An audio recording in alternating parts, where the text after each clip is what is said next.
Hi, my name is Junpei Tuji.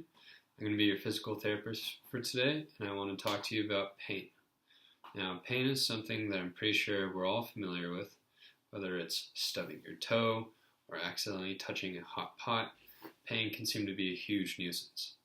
But I'm here to tell you that pain is actually a very valuable part of our lives and actually serves a purpose. Pain can help us avoid things that may potentially harm us, like touching another hot pot, or sometimes even ourselves. Imagine if you're hammering a nail all day, you start getting a blister on your hand. That blister will probably hurt, and it's actually a way for your body to tell you that you're potentially hurting the tissue on your hand.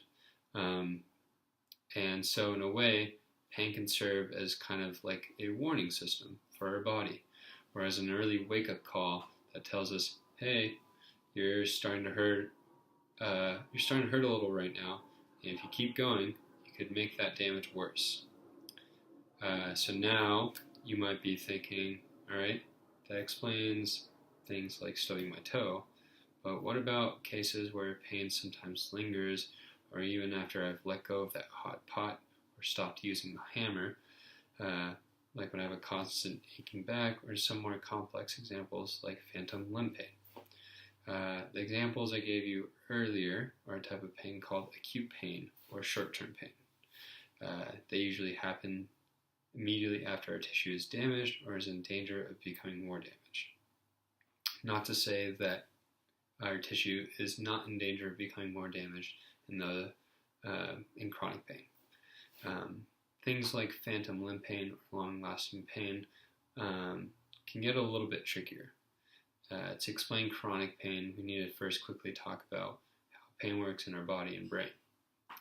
Pain, first of all, is a sensation, kind of like touch or smell, but all these things are sort of useless or less useful for us until they go up to our brain where they're perceived.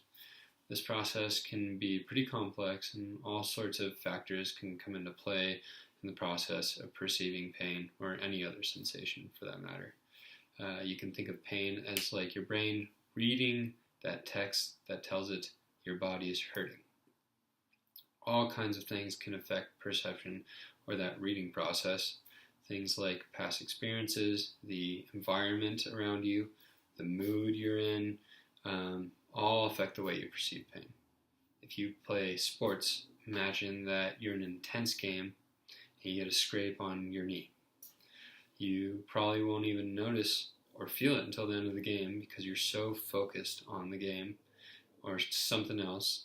And if you were to scrape your knee while you were walking around in your kitchen, let's say, you'd probably feel that pain immediately and maybe even at a higher level and probably even notice it right away. So when we think back on a complex case of chronic pain, where even just sitting or touching the skin of where you have an injury might hurt you, you can think about all the different factors that go into making that pain last much longer than you want it to. And things like chronic pain or oversensitization, things like touch that usually would be perceived as a non-issue become a big threat or perceived as pain. It's almost like our brain is in a state where whatever text or sense is put in front of it, it'll read or perceive it as pain instead of functioning in its usual way. In order to help alleviate or reduce that sort of pain, we can look at all sorts of solutions that might help, because there could be potentially all sorts of things that are causing our brain to feel pain at a rate or a level higher than we want it to. So moving forward, we'll explore multiple options for you and learn what works best for you, as the experience of pain is unique to all of us, as we just talked about.